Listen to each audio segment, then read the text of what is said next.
My name is Scott Brakefield, and this is my testimony. 54 and recently saved, so this has been a long journey. Grew up in Pennsylvania.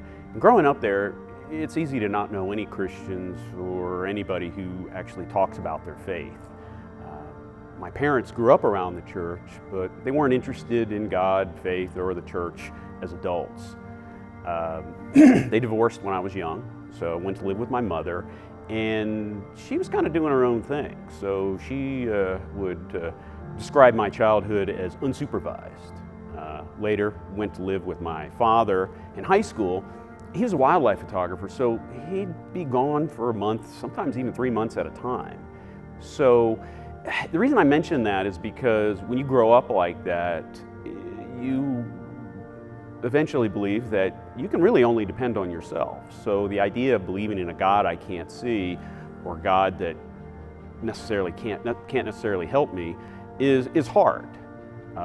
Later on in life, in my 20s, I moved to Nashville, and I was really struck by not only the number of churches, but also their size and the number of people talking about Jesus. I thought that was strange, but after meeting some Christians, I could tell there was something different about a lot of them.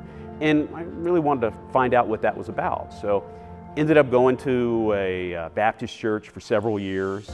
And even though I enjoyed it and got a lot out of it, it never really took.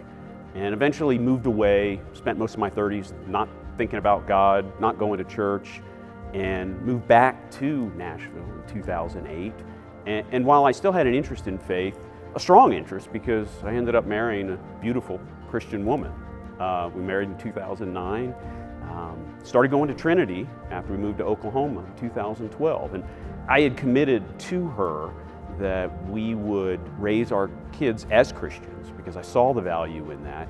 But I didn't bother telling them that I wasn't a Christian because I didn't want to handicap them with my lack of faith or my upbringing.